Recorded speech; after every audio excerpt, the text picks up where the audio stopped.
Assalaamu calaykum saaxiibayaal, waa maalin cusub, saacad cusub, fiidiyow cusub iyo qayb cusub. Waxaan maanta akhrinaynaa qaybtii labaad ee buugga kontonka talooyin oo caafimaad ah. Waxaana akhrinaynaa maanta 36 ka mid ah talooyinka.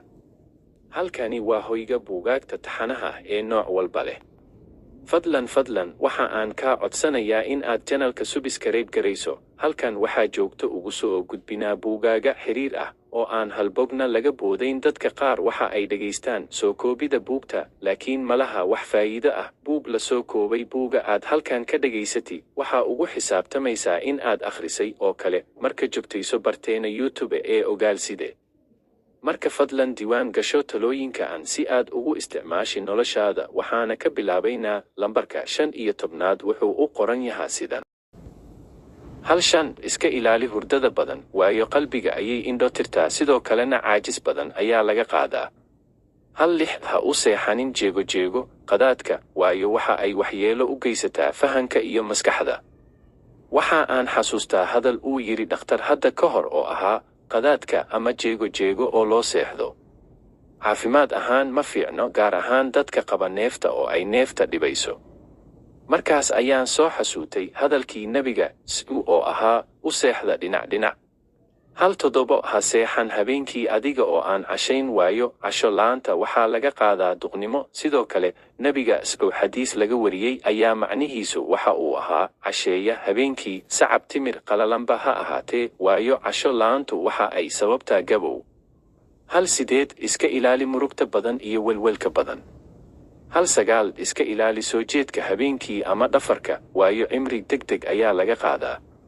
2. Iska ilaali guurka islaamaha weyn cajuusta ah, waayo waxaa laga qaadaa mawtulfaja, geeri degdeg ah iyo cumri degdeg. 2. Iska ilaali istoobidda iyo sarsarka in aad u baahatid mooye. 2. Iska ilaali in aad isku mar cuntid kalluun iyo ukun, waayo waxaa laga qaadaa baabasiir, gowso xanuun iyo cudurro kale. 3. Iska yaree milixda, cusbada iyo sonkorta ee cunto maalmeedkaaga.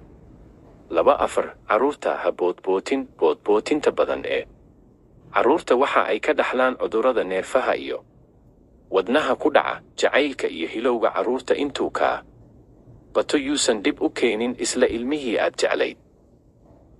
3. 4 shay jirka ayay daciifiyeen: dhafarka, gaajada badan, murugta badan iyo galmada badan. 3. 4 shay fiirintoodu, eegmadoodu farxad ayay ku siinayaan: meelaha cagaaran, biyaha soconaya, miraha iyo shayga aad jeceshahay. 3. 2 shay aragga ayay daciifiyaan: daawasha, muuqaalada xunxun iyo wax ku akhrinta iftiin daciif ah. 3. 2 shay aragga ayay xoojiyaan: indho kuul oo la marsado marka la seexanayo iyo cunista kaarootada. 3. 4 shay wejiga ayay nuurka ka qaadan oo madoobeeyaan: beenta, macaasida, dembiga badan iyo sinada iyo baryada dadka. 3. 2 shay nuurka wejiga ayay kordhiyaan, badiyaan runta, deeqsinimada, dhoorsanaanta iyo cabsida alle isuud. 3. 4 shay carada alle ayay soo jiidaan: kibirka, xasadaka, beenta iyo iskudirka. 3. 4 shay risqiga ayay soo jiidaan: sadaqada oo la badiyo, habeenkii oo salaatu leylka la tukado, dambidhaafka oo la badiyo iyo xuska Ilaahay oo la badiyo. 3. 4 shay risqiga ayay diidaan oo yareeyaan: subaxdii oo la seexdo, salaada oo yaraata, caajis badan iyo khiyaanada.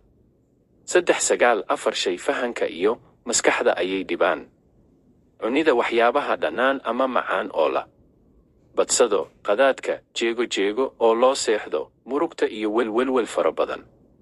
4. 2 shay caqliga ayay wax u dhimaan: qosolka badan iyo isla sheekaysiga badan.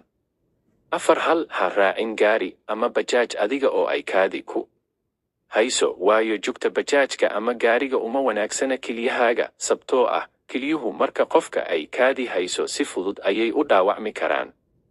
4. Nin la oran jiray Xaarid ibnu Kalada ayaa yiri, qofka doonaya in uu cimrigiisu dheeraado ha sameeyo 6 arrimood. 4. Xilli hore ha cuno qadada, kadibna saacad ha seexdo. 4. Sidoo kale xilli hore ha casheeyo, kadibna ha socdo ugu yaraan 40 tallaabo. 4. Ha iska yareeyo u tegidda dumarka. 4 ha ka guursan dumarka mid dhalinyaro ah mooyee. 4 ha ka cunin qudaarta teeda bisil mooyee. 4 ha cunin waxba adigoo gaajaysan mooyee, sidoo kale iska ilaali in aad cunto ka dabagaysid cunto kale. 4 in aad iska yaraysid waxyaabaha ku dhibaya ayaa ka wanaagsan in aad badsatid waxyaabaha ku anfacaya. Tusaale ahaan, qof ayaa waxa uu qabaa macaan, waxaana lagu yiri macaanka iska ilaali, waxaa fiican in uusan u dhowaanba waxyaabaha macaan oo uusan isdhihin dhib malahan iska cun, dawadii baad qaadanaysaa. Tani waa qaacido haddii aan nolosheenna ku dhisi lahayn cudurro badan aynu ka badbaadi lahayn. 5 ka hortagga ayaa ka wanaagsan isdaaweynta. Tani waa qaacido kale oo muhiim ah marka la joogo cariga goobaha caafimaadka, waayo in aad samaysid ka hortag iyo arrimo aad uga hortagaysid cudurka si uu jirkaaga uga badbaado cudurkaas ama uu awood uu iskaga celin karo u yeesho, sida in aad ku dadaashid kor u qaadida difaaca jirkaaga ama ka fogaanshaha goobaha qashinka iyo wasakhda yaalaan ama uu cudurka ka soo raaci karo. Arrimahaas oo samaysid waxa ay ka fiican oo ay ka wanaagsan yihiin in aad isticmaasho dawo marka uu cudurka kugu dhaco adiga oo aan isdaryeelin.